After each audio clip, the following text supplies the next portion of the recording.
Noé Katz nació en la Ciudad de México en 1953. Se inició como diseñador gráfico, luego de estudiar en la Escuela de Limba en la Ciudadela, y continuó su formación en la Academia de Bellas Artes de Florencia, con una beca de la Embajada de Italia en México y de la Secretaría de Relaciones Exteriores. Ha incursionado en el dibujo, la pintura, la escultura y la obra mural, además de dedicarse al diseño editorial. Ha participado en más de 15 exposiciones colectivas, y su obra forma parte de las colecciones del Museo de Arte Moderno de México, así como también se pueden encontrar en el Tokoro Museum of Modern Art en Japón y en el Museo de Arte Latino en California. Entre sus premios, se puede mencionar el premio en el Museo Carrillo Gil con el tema Sobre el humor, el premio El Arte del Arte Taurino en Bellas Artes México, el premio de la Cámara Nacional de las Artes Gráficas en México, el premio a la revista Escala de Aeroméxico por mejor portada a Mundial Francia 98, el premio de la Cámara de Artes Gráficas de Brasil por su obra El Ángel, y quizá uno de los más representativos, el premio por su timbre postal conmemorativo a los 100 años de presencia judía en México. Hoy, Noé Katz abre sus puertas para recibir a Enlace Judío y así poder conocer más al artista, cuyas obras son toda una inspiración.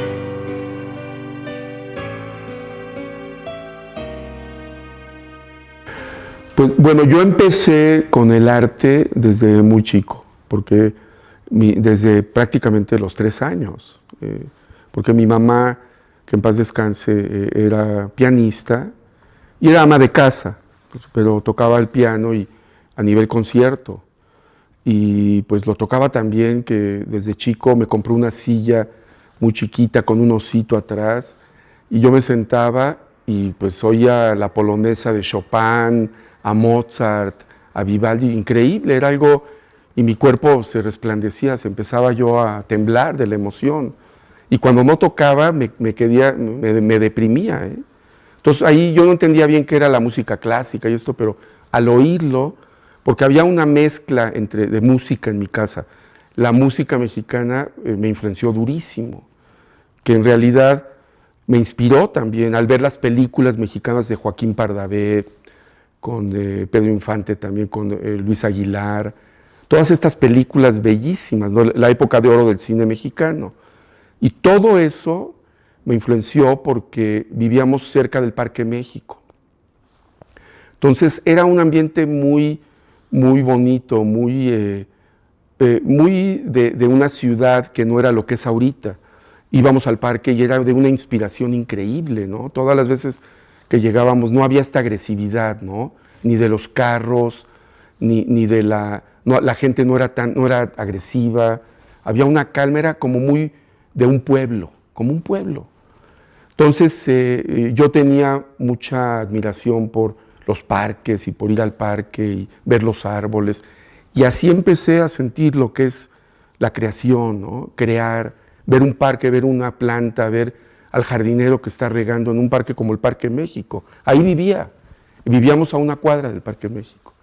Ya, porque ahí había mucho judío, ¿eh? En esa zona estaba plagada de judíos. Entonces, mi papá, que llegó de Europa, del Holocausto, llegó a Cuba, a través de Cuba, y pues cuando llegó a México, vio ese parque y le fascinó, y ahí se instaló, porque en Polonia está lleno de parques, lleno de bosques. Entonces al verlo dijo, pues este es muy parecido y aquí hay mucho judío, me voy a instalar aquí, ¿no? Y esa es la razón. Y eso me inspiró mucho, vivir al lado de un lugar tan sensible, ¿no? Con tanta armonía.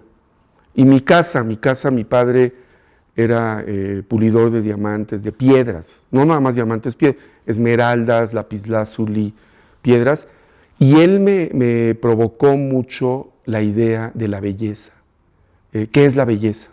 Porque un día, es una anécdota muy bonita de mi juventud, porque yo creo que en esa época tenía yo como 14 años, yo lo veía a mi padre diario en un escritorio, separando diamantes, ¿no? Tienen una lupa especial, separan diamantes con unas pinzas y todo, y me acerqué a verlo, y tenía en las pinzas un diamante muy grande. Entonces yo me acerqué y le dije, wow, qué diamantote. Y lo primero que le pregunté fue, ¿cuánto vale? Y mi papá se enojó durísimo, me regañó, me dijo, no vuelvas a preguntar eso. No preguntes cuánto vale nunca. Admira la belleza. Yo me quedé así y le dije, oye papá, ¿y qué es la belleza? Y me contestó, mira, eso lo vas a descubrir durante tu vida, durante toda tu vida, lo vas a ir descubriendo.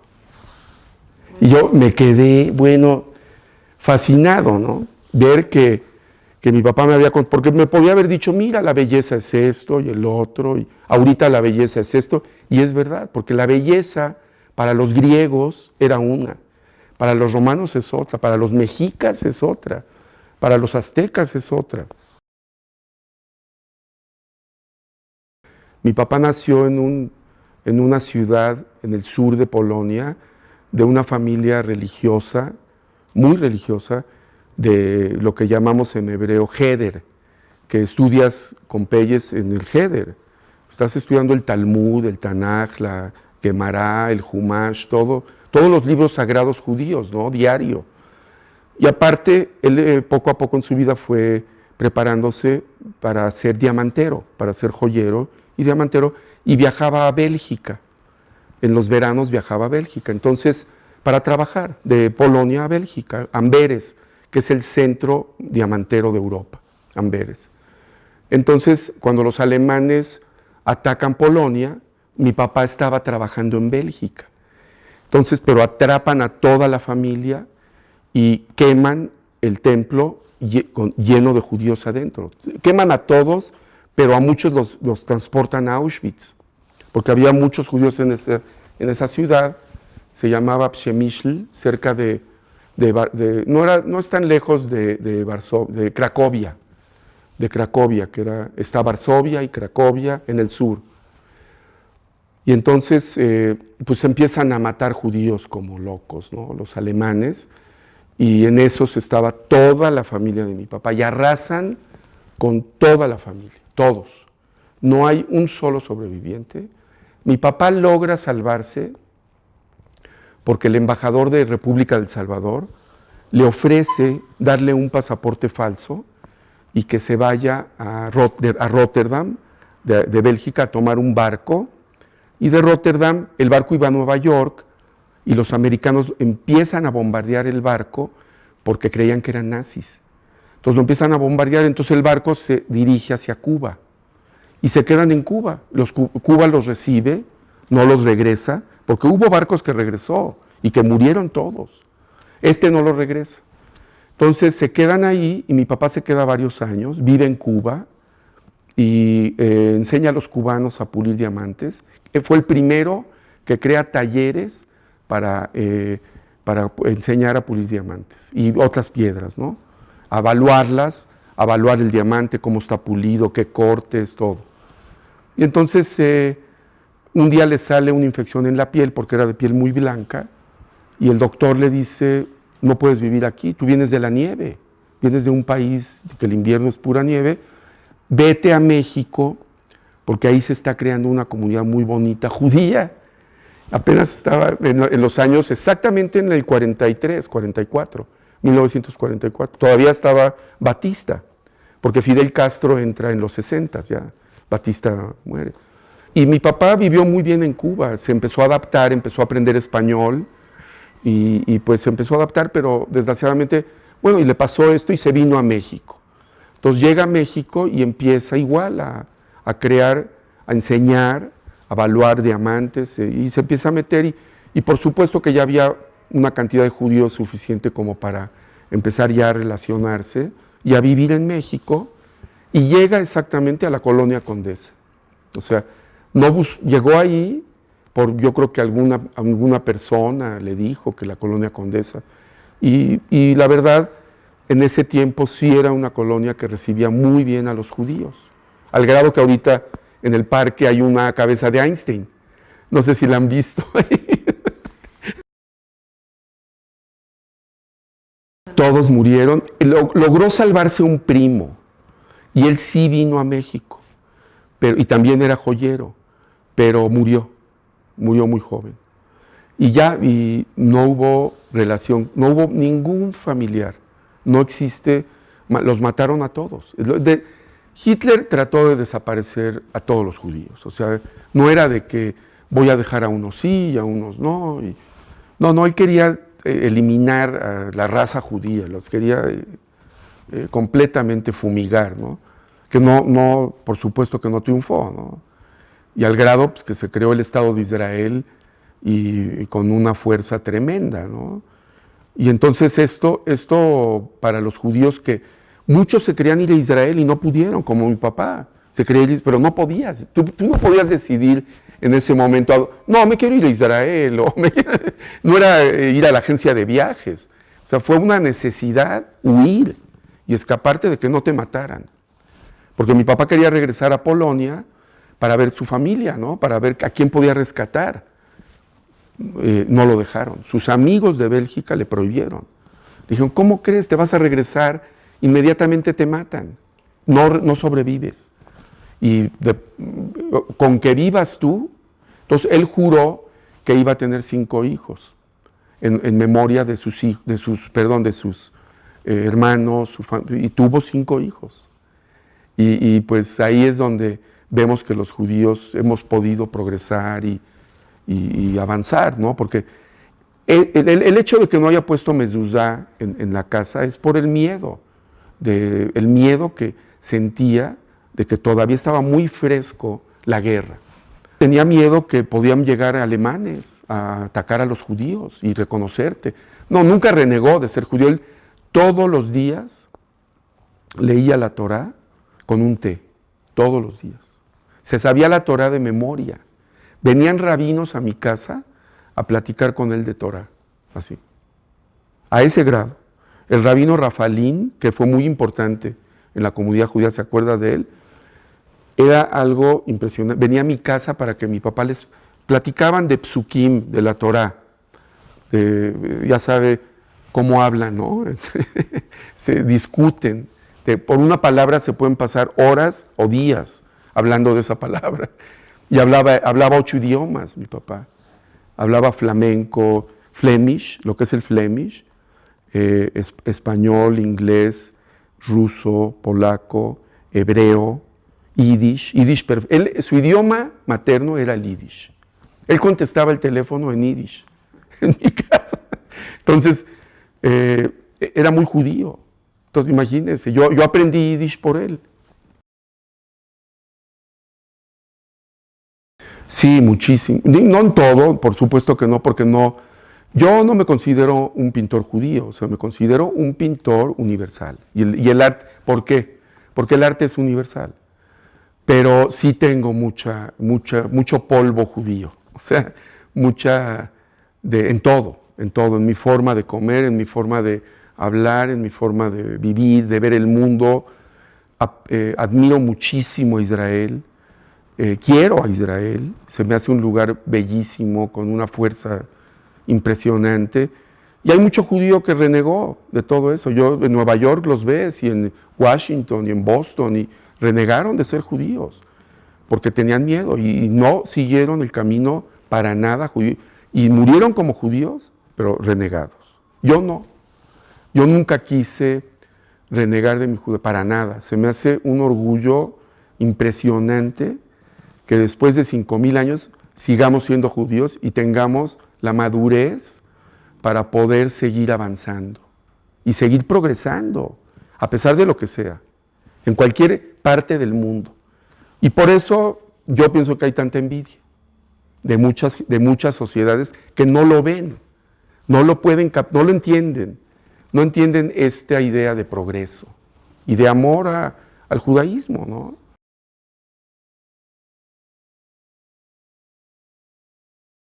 Sí, mira, hubo un concurso muy interesante. La comunidad judía sabía que se venían los 100 años de los judíos de México. Pero yo pues lo puse en duda porque dije, ¿cómo que 100 años? Si Cristóbal Colón era judío y Cristóbal de Olid era judío Y mucho judío que venía con Cristóbal Colón eran judíos, y durante la colonia hubo mucho judío, y durante muchas épocas, es más, pero muy claramente me contestaron no. Son los primeros 100 años del primer templo judío en el DF, en la Ciudad de México. Y sí, se cumplieron los primeros 100 años, el templo que está en el centro, que todos conocemos, ¿no? No me acuerdo el nombre de ese templo, pero Justo Sierra, exactamente. Entonces se sometió a un concurso, se convocó a un concurso a nivel nacional de diseñadores, de pintores, de estudios, y entraron, y yo me acuerdo cuando me lo propusieron, me interesó muchísimo, pero inmediatamente pensé, pues es muy difícil ganar un concurso, híjole, y voy a hacer todo el esfuerzo, y ya ve los concursos, hay mucho favoritismo, y dije, no, pero le voy a entrar, porque inmediatamente me vino una imagen. Yo siempre he admirado mucho y querido mucho el cactus mexicano, que hay muchísimo por el norte de México, en Cabo San Lucas, muchísimo, es impresionante cómo yo siempre veía que viajaba, yo veía siempre el cactus como una menorá. Dijo, uy, México está lleno de menorot, o sea, este país es un país de la menorá, ¿no? Entonces, cuando me lo dijeron, dije, ah, sí, pues voy a diseñar una menorá, un cactus, con sus tunas y todo, y sus nopales en forma de menorá. Y dicho y hecho, y gana el primer lugar del concurso, sometido por Correos de México y por el gobierno de la Ciudad de México, porque ellos tenían que aprobar que sí lo querían imprimir, porque sí les gustaba el diseño, porque si no, no te imprimen, porque eso es algo a nivel nacional y a la vez es algo también a nivel mundial, porque la filatelia se vuelve o sea, empiezan a comprar timbres de todo el mundo. Gente de Nueva York o gente quieren intercambiar timbres y esto y el otro. Y eso yo lo vi cuando fui a Correos de México, que lo estaban vendiendo a la gente. Se agotó el timbre completamente. Y yo no me estaba dando cuenta de qué era, hasta que un día me encuentro con Jacobo Zabludowski y me dice, Noé, te quiero felicitar porque acabas de pasar a la historia de México para hacer este timbre. Y le digo, ay, ¿a poco tanto, Jacobo? Y me dice, sí, es increíble que tú hayas hecho este timbre porque es muy, muy, muy difícil lograr hacer un timbre para un país y más para conmemorar los 100 años de una comunidad. Entonces ahí fue, hubo un cóctel en la Keilah y todo, y fueron del gobierno de México, y fueron gente, todos los periódicos de México y todo, y muy bien. Y yo sí me daba cuenta que era algo, pero que iba a pasar y ya. Pero no, porque está dentro de las arcas y de la historia del país ya. Y eso es algo que, pues es algo que dentro, yo como artista plástico, pues eso es algo más que pertenece más al diseño, es el diseñar un timbre o diseñar, pero la imaginación no tiene límites. O sea, la imaginación puede estar dentro del diseño, está en el cine, está en el teatro, está en la pintura, en la escultura. La imaginación es universal. Y por eso yo me considero que el arte tiene que unir al mundo. Yo, la verdad, admiro mucho a México, su historia es monumental. La historia de México es algo que yo, la verdad, al ver otros países, he viajado por Sudamérica, he viajado en Estados Unidos, no la tiene ningún país. La verdad, no es por alabar y porque... No.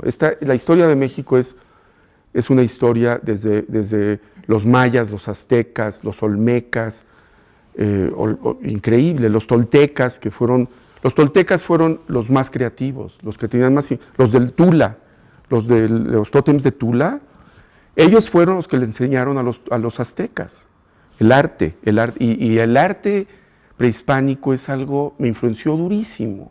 Yo iba a las pirámides y me quedaba influenciadísimo de Quetzalcóatl y como que una serpiente, y increíble, ¿no? Y toda la historia de los españoles cuando llegan y los aztecas creen que es que son dioses porque venían pegados al caballo.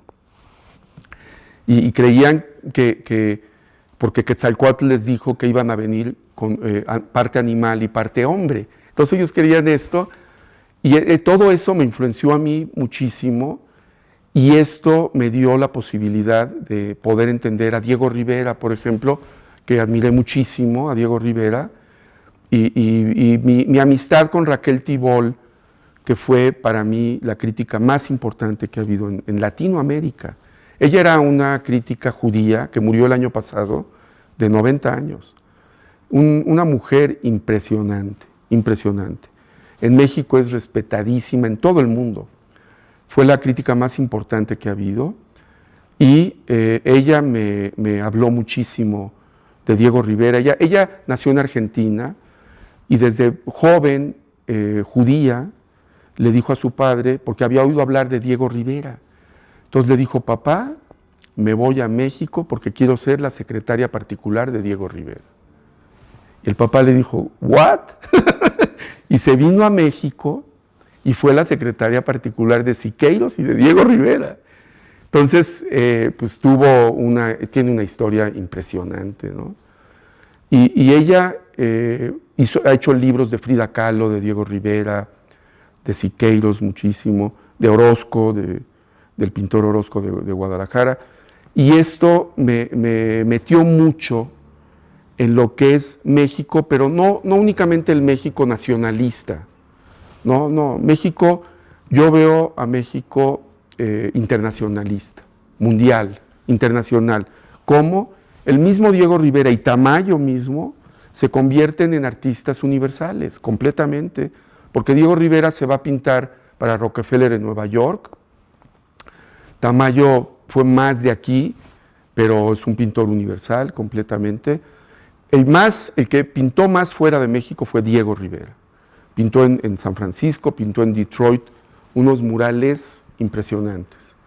Y él en su época con Frida Kahlo sí tuvo una fama impresionante a nivel mundial, tremenda. Fue el más fuerte, el más poderoso, ¿no?, de todo este grupo. Y esta simbiosis del timbre habla de esto.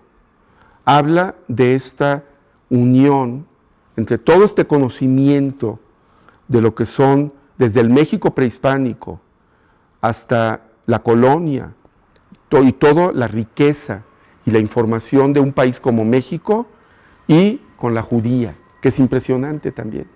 Cómo reciben al pueblo judío cuando llega. No me acuerdo, el presidente era Lázaro Cárdenas, le abre la puerta a los judíos, entran, y Díaz Calles, y pues entran muy bien, ¿no? Eso se agradece. Bueno, eso es algo de la imaginación, y eso lo va decidiendo mi forma de diseñar y mi imaginación. Por ejemplo, puede ser que yo esté de repente inspirado así en un restaurante o en la calle, caminando en un parque, y de repente me llega una idea.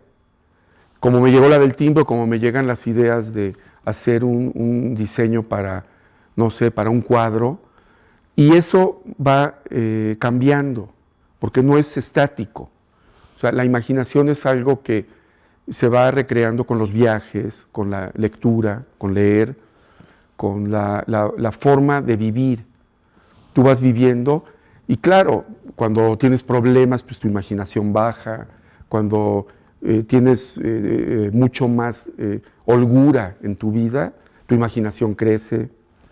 Y tienes que estar bien, ¿no?, para crear. La gente cree que crear es algo muy, muy simple, muy esporádico así, y no, es todo un conflicto con la naturaleza y con tu propia vida y con tu talento, porque si no lo tienes, no puedes hacer lo que quieres. Tienes que tener talento. Y eso son muchas cosas que se coordinan, ¿no?, que se unen.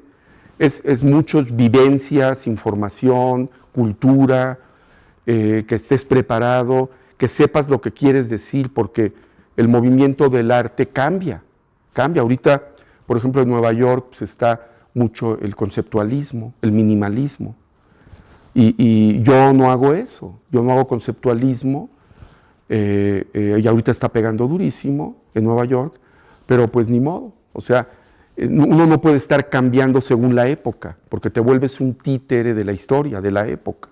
O sea, sí te adaptas y sí cambias, ¿no? Como lo hizo Picasso, que cambió muchísimo, ¿no? Y desarrolló todo desde Picasso podía pintar casi renacentista, y vea en lo que acabó.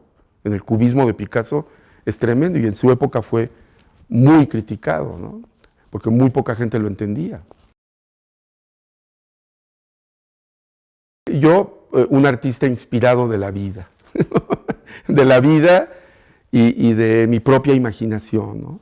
Que puedo crear, y mi trabajo no es narrativo, no tiene una narración constante, puedo desarrollar ideas que me llevan a mí mismo, a conocerme a mí mismo, dentro de tienen humor.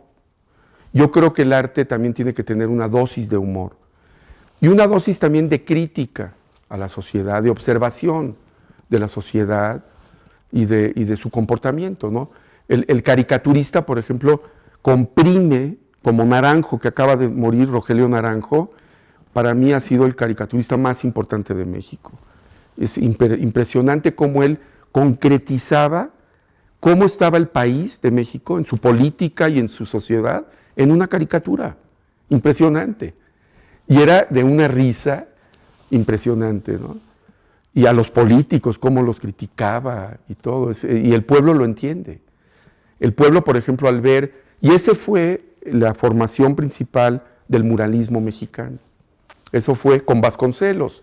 Vasconcelos creó y pues intervino en toda la contratación de todos los pintores de esa época, Diego Rivera, Orozco, Siqueiros, todos, para crear el muralismo mexicano, que ha sido el movimiento más importante de Latinoamérica. Sin lugar a dudas, ningún país lo ha tenido, ¿no? Y ellos, ¿por qué lo hicieron? Por eso mismo, por relatar la historia de este país, que sí lo volvieron, muchos lo ven, mucha gente que pinta abstracto, pues no los quiere porque son figurativos y muy narrativos. Y yo no veo a Diego Rivera como narrativo, yo lo veo como un gran artista. Yo veo a Bellas Artes y veo el hombre, no sé si el hombre universal, así, a mí, digo, metió a Trotsky, metió a Marx, pero para mí es un mural que vale muchísimo, ¿no? Igual Orozco está enfrente, y son murales fuertísimos, ¿no? Que narran la vivencia de este país, cómo se fue desarrollando y cómo fue hasta la actualidad, ¿no? Pero el arte cambia muchísimo, tiene un desarrollo, porque el arte va muy relacionado con la filosofía y con el comportamiento del pensamiento humano. Y después de Marcel Duchamp, que fue un artista muy importante del siglo XIX en París, de Marcel Duchamp se parte toda la historia del arte figurativo al arte conceptual, porque conceptualizaba ya, y él fue pintor normal, pero ya decide él desarrollar toda una idea de un nuevo arte, que es el arte que va a hablar más de la idea que de la forma de hacer las cosas. Entonces, ese arte influencia durísimo al todo el occidente y crea toda una especulación del arte tremenda. Y ahorita, pues, se crea una importancia enorme del arte conceptual. Pero no toda la gente lo puede desarrollar. Tienes que tener un concepto para saberlo desarrollar y saber también pintar y saber dibujar y saber. Mucho artista se quiere meter al arte conceptual sin saber pintar ni nada. Entonces ahorita ya hay una relación muy fuerte entre todas las artes, entre la pintura, la escultura, el cine. El cine reúne a todas las artes. Un director de cine se rodea de fotógrafos, de pintores, de dibujantes. Eisenstein, que fue judío, por cierto, ruso, con él empieza el cine en Rusia, con Eisenstein, Sergei Eisenstein. Y él dibujaba todas sus escenas, todas las escenas. Las dibujaba, ya la veía y decía, así quiero que sea la escena, porque ya la tenía dibujada. Entonces hay una relación muy, muy interesante entre la imaginación, el dibujo, la pintura Y el que más sepa, por ejemplo, una persona que sabe de danza y sabe de coreografía y de pintura y entra al cine, pues va a entender mucho más qué es el movimiento y qué es el color y qué es la escena, la toma. Va a entender mucho más.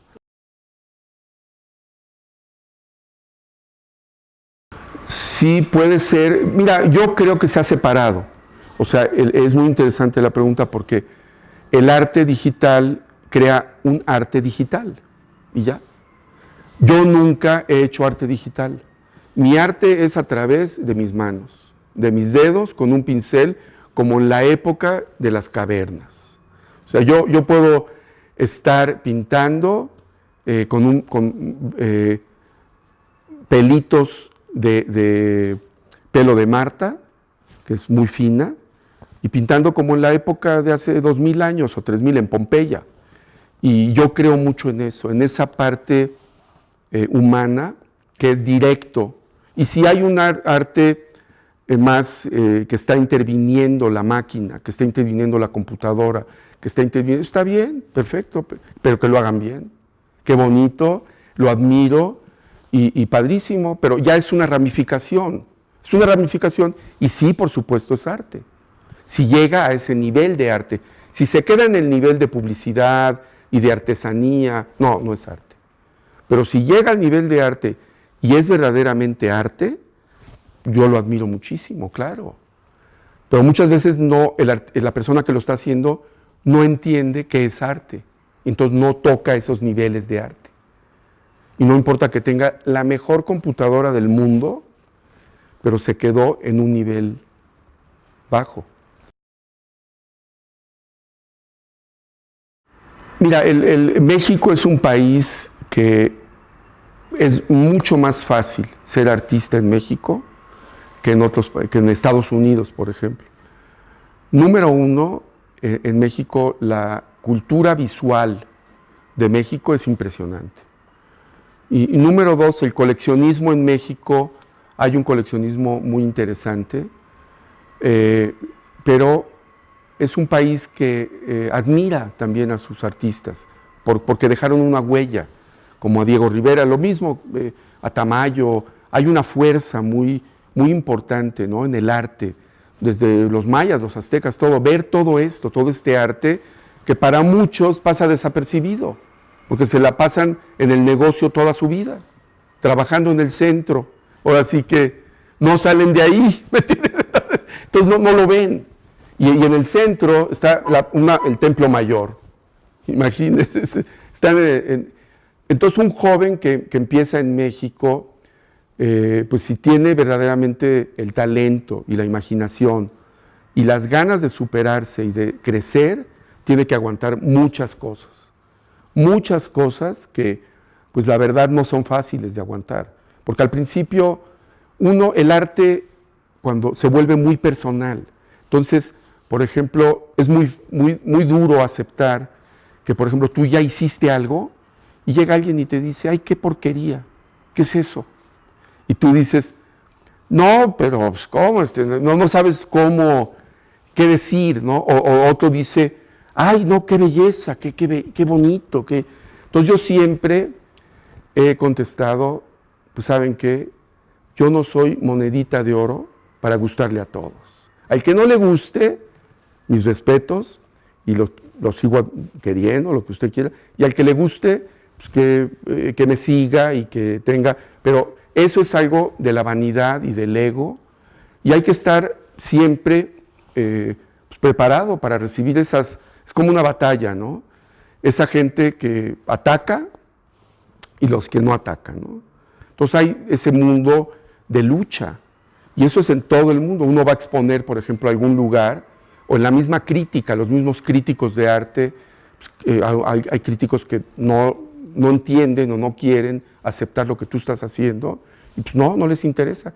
Entonces, pero no te está ofendiendo, tú tienes que creer, lo principal es creer en ti, y pintar para ti, para tu amor propio, para ti, no pintar para los demás, para gustarle al otro, para gustarle a una sociedad que me va a comprar. No, ahí ya Ahí ya caíste en lo comercial, ya te volviste artesano, ¿ya para qué? O sea, mejor pon una taquería o a vender zapatos. Y ahí es lo difícil, quedarte independiente. Y yo siempre he estado independiente. Y eso, por ejemplo, el hecho de ser judío en un país, en el mundo, el hecho de ser judío no es fácil. O sea, es una cuestión difícil porque pues a través de la historia a los judíos nos han provocado, nos han como, ¿eres judío? Entonces estás aparte, porque eres judío. Y así es, Y eso para mí, yo por ejemplo cuando me entrevistan aquí en México, en La Jornada, que La Jornada es un periódico de izquierda, en el Universal o en el... hablo de esto y no hay problema, porque es algo que nos está uniendo como seres humanos, porque al final del día el arte tiene que ser universal. Y el arte universal es el único arte que educa y que te da esa sensación de unión. Cuando yo expuse en Japón, un señor, me acuerdo, un viejito, llegó en Tokio a la galería y me dijo, increíble, porque no podíamos hablar él y yo, teníamos una traductora. Y él le dijo a la traductora, no me traduzcas. Yo entiendo perfectamente a Noé. No importa que hablemos, que él no hable japonés, ahí estaba el embajador de México. Y este señor japonés era artista también, increíble, un señor ya grande de edad, como 75 años de esa época. Y me dijo, Noé, me lo tradujo, eso sí, la traductora, y me dijo, yo te entiendo perfecto y no necesitas hablar japonés, porque el arte tiene que ser así. Tú estás entrando en mi alma, en mi capacidad de yo entender a otro ser humano que está creando, y no necesita hacer arte japonés. Yo entiendo el arte japonés, pero también entiendo lo que tú haces. Y eso me llevó a entender, y este señor me predijo, me dijo, tú cuando llegues a México te van a contratar para hacer un mural. Y le dije, sí, y dicho y hecho, llego a México y a las 3 semanas me habla Elías Fasja y Salomón Gorstein para hacer un mural en Polanco, en el edificio Forum, de Polanco para el grupo Garza Sada de Monterrey.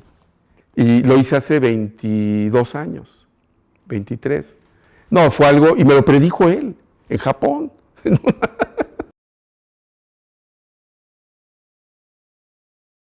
No la tengo, no hay una que yo diga, esta es mi obra favorita, porque yo voy cambiando y la verdad, yo trato de no ser vanidoso, ni orgullo, o sea, yo trato de no vivir así en esa, es una incapacidad de veras, porque no progresas. Tienes que vivir con humildad y tienes que ser humilde para enfrentarte a tus propios retos. Eso es otra forma que yo veo en la juventud, que ya desde muy jóvenes ya quieren ser famosos, ya a los 23 años ya quieren estar acá y digo, si tienes el talento como Mozart, que a los 15, ok, pero no lo tienes, o como Miguel Ángel o como Leonardo, ¿no?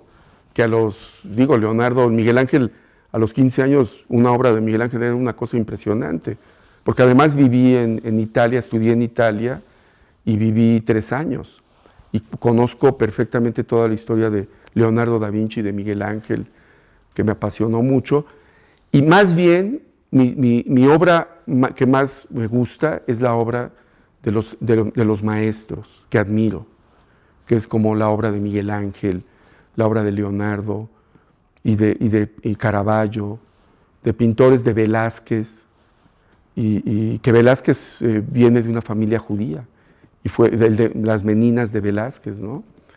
Y pues, por ejemplo, de la época ya del siglo XIX, pues Leyer, Folón, gente ya de Francia, ¿no? Chagall, a Chagall lo admiro muchísimo, ¿no?